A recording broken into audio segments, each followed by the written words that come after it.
Hello, English 079. Welcome to week two. Or I should say two. So technically, yes, I'm using the virtual background. It's just because my office is a mess. And I just don't want to show you that my messy office.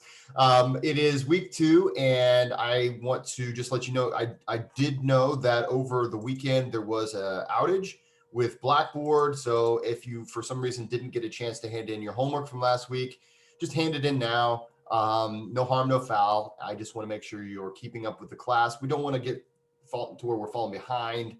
And that we just want to make sure we're keeping up with things.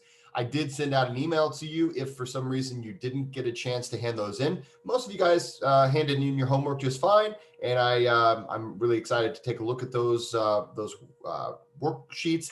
If for some reason you didn't, again, take a look at the last video because I took you through the whole thing, and that's what I'm going to do again today. We're going to take a quick look at your homework, and we're going to see what we can do. Please make sure you're looking at the essay one, or I should say comp one video, because you're in both classes and these classes do go together. So make sure you're looking at the comp one video as well. And if you have any questions, don't let yourself fall behind. I promise I'm not a crazy maniac, mean person. I really, really want you to succeed. And but here's the problem. Here's the problem with that. I can't read your mind, and I can't force you to reach out to me. So all I can do is reach out my hand and invite you to contact me and let me know what's going on. So you don't have to, you don't have to have any major problems. You can just reach out and say, hey, I'm looking for some guidance. And hey, that's awesome. If you're feeling frustrated, okay, here's the thing. It's not intentional. I didn't try to frustrate you. So please don't be angry, just say, hey, Professor Coomer, I'm having a little trouble. Let's get it done and we'll figure it out, and you'll have a great rest of your semester, as opposed to constantly hating this class and Comp 1 and life in general. So let's make this as pleasurable of an experience as possible. Reach out to me if you have questions. I'm always here to help. On Mondays, I will be in my virtual office pretty much all day. So, hey, feel free to reach out to me between 8 a.m. to pretty much like 3 p.m. on Mondays. I'll take a lunch break, but a lot of times I'll have my laptop and I'll at least have this office hour open. So just in case you want to talk to me and you don't mind me chomping on food or whatever, I'm there to help. So let's take a look at this week's work. Again, last week we introduced this course, and we got started with reading one and our critical reading activity, basically our reading guides. We're going to be doing a lot of the reading guides, okay? So really, that is the biggest thing we are doing, and in this class, we're going to be consistently doing those. And again, if you didn't get a chance to complete the one last week, make sure to look at my video from last week in the announcements. I take you through the whole thing. So really, there's no excuse for not getting your homework done. But I know, hey, sometimes things happen. So let's take a look at week two. It says read reading number 2, do, and then we're going to do the critical reading activity number 2, and then we're going to get started with journals, okay? So let's just take a look at how all this works. So in we're going to take a look at the second reading, and all of our readings are in Comp 1, okay? So if you're in this class, you're also in my Comp 1 class. I know that for a fact. So you go to your homework and assignments in Comp 1, and we're going to read the second reading. Well, the last reading we did was the subway paradigm shift. That was reading number 1. So that means learning to play chess is reading number 2. Let's just take a look. This is incredibly short. Incredibly short. Let's just read it together. I was the fool at school, a member of the dumb class, the mentally challenged. I was branded as incompetent and in a politically correct way, a special needs student. Apparently, because I was not interested in school, did not care for my grades, and took a more creative approach to homework, I was termed as such. Over time, I started to believe in my stupidity. Oh man. I absorbed the fact that I was a special needs classes, or I was in special needs classes in high school, and regurgitated it out as anger and depression. But one activity changed this view of myself: chess. Okay, so there's the thesis statement. I'll tell you that right now. We can find this is, we know based on that sentence. Just think about that sentence right there. That says, okay, this is the whole point of this essay, right? So hey, just for further reference, if you're keeping score, there's your thesis statement. Okay, the first paragraph of the body, it says, I started to play chess with my father after school because I wanted to beat him at something. It was as simple as that. My father was a smart man, fond of physics, writing, spirituality, almost every discipline. He was called a walking dictionary. So winning in chess against my father would be a sign that I had intellectual power. In that limited field, 64 squares, I had a chance to overcome my so-called inability. Okay, so we already understand, right? Just reading this is about overcoming a person's perception of their own limitations. Okay. Game after game. Okay, we're next paragraph. Game after game, I wanted to beat my father even more. I started to study chess books and play against chess computers, a chess computer, to beef up my skills. One weekend, I checkmated. Okay, so if you play chess, that's pretty good. You got to that point. One week, I checkmated. That's winning my father while we were on a ferry ride to Port Townsend. It made me feel ecstatic. Fast forward 2 years and some months, and I am the second board on my high school chess team, with our top board being the best high school player in the state. There was an exhibition match held before the tournament session, and our top player could not come. It was my chance to play as top board against the best high school players in the state. Okay, so we're starting to see, okay, this is the rest of it was kind of building the setting of the story.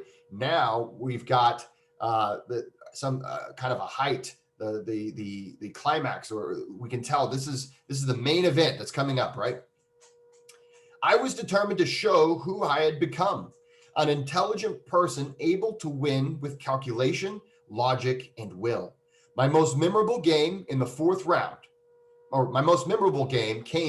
round. Our team was facing a preparatory school where only elite students attended.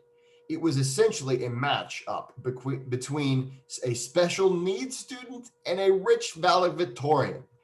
I was playing the black pieces and played my usual double financiado, I guess. Oh, King's Indian defense. I guess that's a chess move. I'm not familiar with that particular move. I'm not a chess virtuoso here. The valedictorian was playing well, and I was holding on to a little less than equality in position. He kept attacking, and I kept defending, finding hidden resources to keep my king safe. After he thought long about how to take me down, his clock was almost spent. He tried to break down my king's defense, but could not find the final push. His time was almost up, and he started to make rapid moves. I returned with more defensive maneuvers and tried to make it as difficult for him as possible. Before he could make the final deliberation, he lost on time. So in these kind of matches, they make sure that you only have so much time total to make all of your moves. And so apparently he lost on time. Honest to God, okay, it says, honest to God, as his clock flag fell, I leaped up out of my seat and kissed the floor out of excitement. Of course, it was not the most sportsmanlike behavior, but I could not contain my emotions. I went on to draw my last game against the first board from the top standing high school for chess in the state, and had achieved a lossless result with 3 wins and 2 draws, while only my winner's trophy at the end. I knew I was not stupid. The stigmatization had melted away, and I realized that underneath our thoughts, each person is a genius. So, okay, so that is the narrative. That is the reading, the required reading for this week. I guess I read it for you, but I would advise you to go ahead and read it also. And in that, I already identified the thesis statement. Remember, that was in that second paragraph there. The thesis statement is, but one activity changed this view of myself, chess, right? And basically, we see a story where this person believed him or herself to be stupid, really believed him or herself to be really not very smart, and started to internalize this. And then one day was like, no, I have intellectual capabilities. I am a smart person. I am a genius, as this person said at the end. The stigmatization melted away. And if you don't know the definition of stigmatization, go ahead and look that up. It melted away. And I realized that underneath our thoughts, each person is a genius. Okay, so we see a whole lesson being taught here. So great. All right, so we've read it together. Beautiful. So let's go back to our 079 folder, or our Blackboard. We click there, and here's all we're going to do. We're just going to go to the content and assignment links, and we're going to do the reading guide. And I'm going to do it with you. So get your pencil out, pause the video if you need to. Let's just do your homework. Let's get it done. I guess we don't do it with pencils. We're just, download this file with me and just fill this out. Let's do this together. Okay. So you know your name, you know the date, all this stuff. Who is the author, and what is something interesting about them? We don't know. So just say unknown, or you can do the not applicable, NA, that's fine. Who is the author's intended audience? Okay. So the intended audience, let's think about this. Who would benefit from this story? Who would benefit from a story where he tells, or she tells, who we don't know, about overcoming the belief that you're not smart? Well, maybe there's people out there that have that belief and need to be shown that, hey, guess what? You are capable if you put your mind to it. Boom, there we go. So I would put for this, people who are probably feeling like they're not very smart, people who feel like they're incapable of doing things that are difficult, things like that. Maybe people who have been told their whole life, you're not very smart. This is a story of inspiration for those people. Okay, there it is. Okay, let's take a look at this complete outline for the heading. So the introduction. So if we take a look, let's see here. I'm going to go back and have the reading in front of me, so I can really, and I'd advise you to do this too, have the reading in front of you. So again, that's in the Essay 1 folder in our Comp 1 Blackboard. So let's take a look at that. So the introduction is that first paragraph.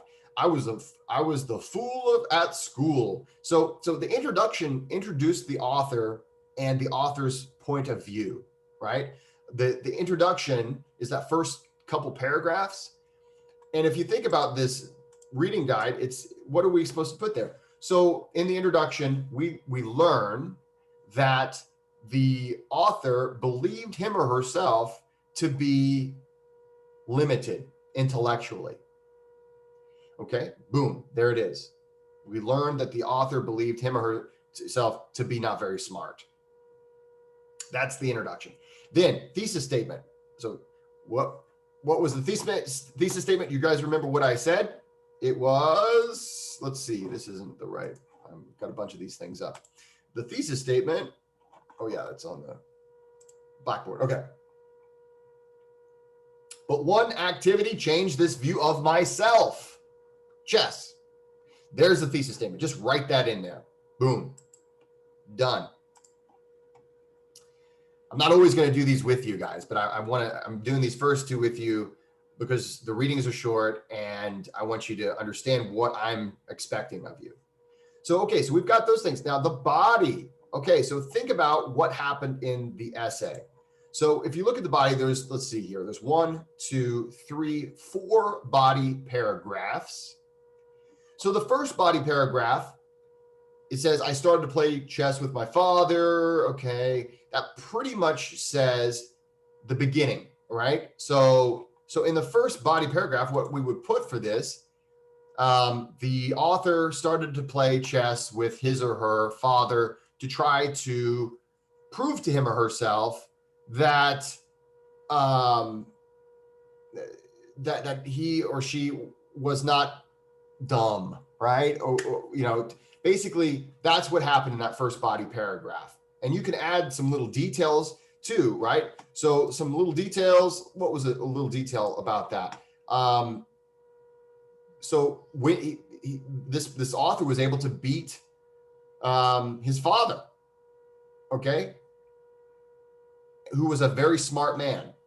So maybe I might put the author's father was very intelligent.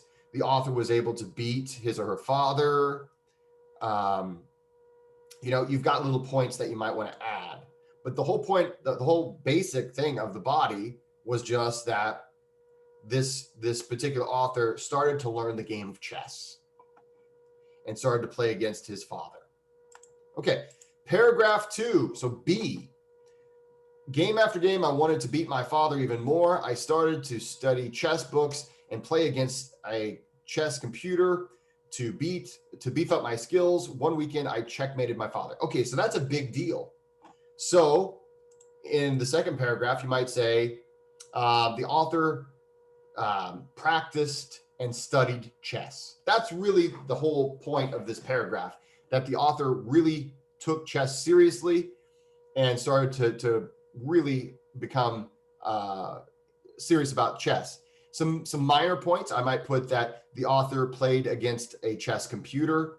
The author so little b might be the author studied chess books, and little c might be the author eventually checkmated his or her father. Okay, so I've got that nice and filled out. All right, next paragraph, paragraph C. Let's take a look at that. Fast forward 2 years and some months, I am the second board on my high school chess team. Okay, so right there we know on our outline. So for C, for big C, we're going to say the author eventually became second board on the high school chess team. Beautiful. And then little details. The little details would be the first board. Okay, so the top board is the best player in the state. So that would be little a. And then maybe there was an exhibition game match held before the tournament and our top player couldn't come. So that would be important. We've got to make sure that we include the top player. Maybe this would be little b. The top player couldn't come to the tournament. So little c might be, so the author had to play for the championship. Okay. D. So paragraph D is this is the big one. So paragraph D is where we really get the details of the championship. So what I would do is on the big D, I would say the topic of that is the championship game of chess. I might just write that down there. Now we need little details here, right? So do you guys remember how this game went? Well, okay. So it was a close game for most of the game. So maybe I might say in A, the game was close for most of the game, but do you remember how he won or she won, right? This author won because the opponent, the other chess player's time ran out. So that's little b, okay? And then little c, I might put that the author was so excited that he or she kissed the floor.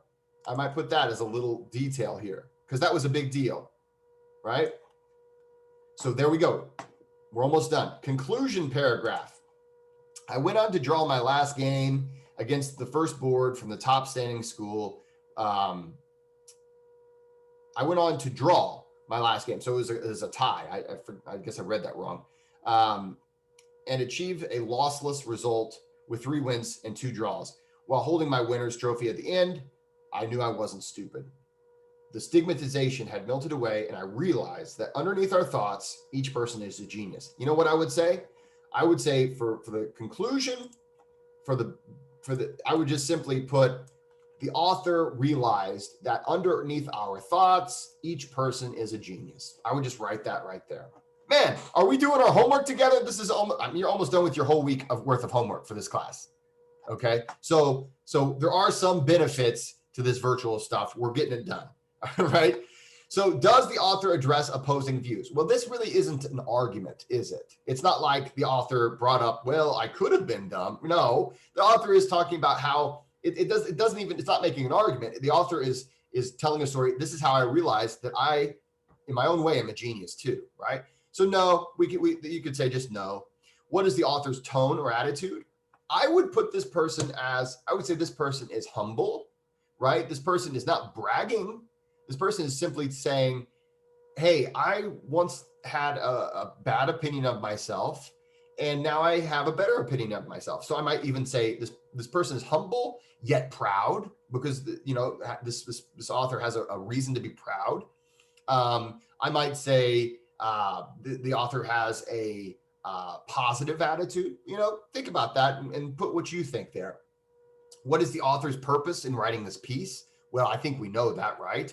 We're trying to persuade. We're trying to persuade people that in their own way, everyone is a genius, right? That last line really brings it home. And that's essentially what the point is. So I would just write that. The author is trying to persuade the audience that in their own way, they're all geniuses. Number 7, is there evidence of propaganda or bias in the article? No, there really isn't. And the reason for that is, again, we're not seeing a person trying to make a major argument about something other than, hey, think about my story and apply that to your life. Maybe you are stronger, smarter, all these positive things, and you don't even realize it. Number 8, does the author use emotion?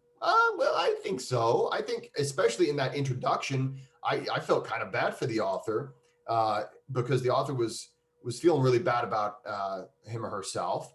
So yeah, I would say there is some emotion in here, and of course we really, it was hard not to root for this person as the author continued on. And I mean, if the author would have eventually lost and and said, well, maybe I am dumb, that would have, that's sad. So I think there's some emotion there. So I would say yes, and then I would say it says. Is there emotion to evoke emotional response from the reader? I would say yes, because the author is trying to get the reader involved and to feel personally invested, right? It's like whenever we watch a movie, we get invested in the character and we want the character to win, or maybe we don't like it. Maybe there's a movie that makes the character out to be a mean person or something like that, and maybe we get invested in that character losing, right? But in this case, this is getting us invested in the character. We want the character to win. So number 9, write a short 4 to 8 sentence personal response to this article. Okay. So can you relate to this article? Is this something, what do you think about it? And this can just be your own personal opinions. You can read the rest of this question. Do you disagree with the author, or, would you recommend this article to someone else? Write a few sentences there. And you've got that. Now, there were some words on number 10. There were some words that you may not have recognized. So I want you to look up 3 words. Okay. Find 3 words and basically just look them up and define them. And then guess what? You're done with your homework. You're done. Well, I guess there's one other thing we need to do. Okay. All right. I was holding out. There's one other thing we do need to do. If you take a look at this assignment sheet or the syllabus, it says complete journal number 1. What is this journal business, Professor Coomer? Let's talk about that.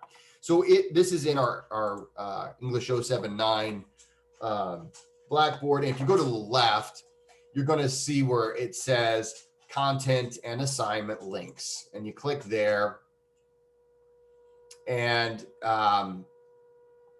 actually, I'm sorry. No, the one right underneath that one is reflective journals. Here it is. Click there. and you're going to see there's a bunch of reflective journal prompts for the semester. Okay.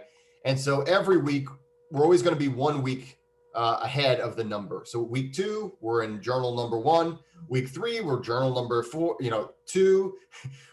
Week 4, we're journal number 3, and so on and so forth. So basically, by the end of this week, I want you to do is just click here, and you can just click where it says write submission and just write it in the text box here, or you can upload a Word document or a PDF if you like. It doesn't make a big difference. But here's the question. How did the first 2 weeks go? Just of college, just of this semester, just in general. How'd they go? You can be honest.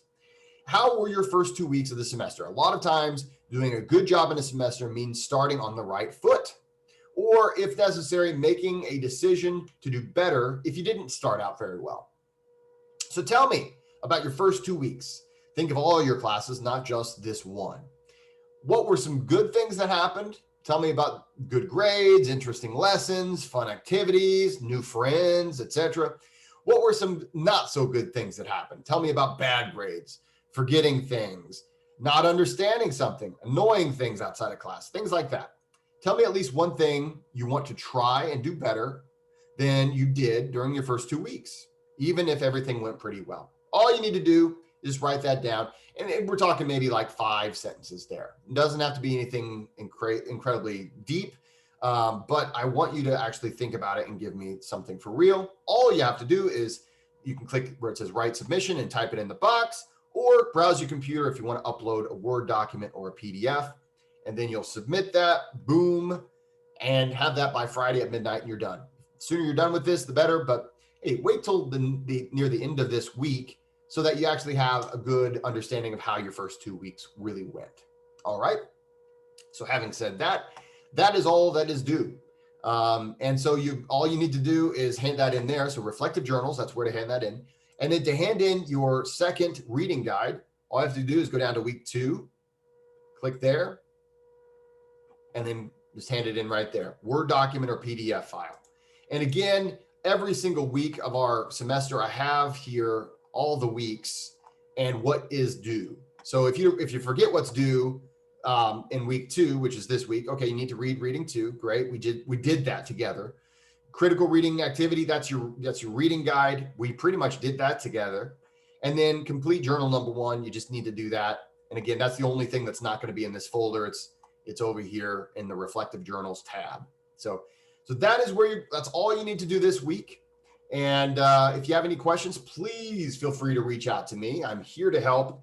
And getting started on the right foot really is the key to finishing this class well. So let's go ahead and make a point to really get this going and make this the best semester you can possibly make it.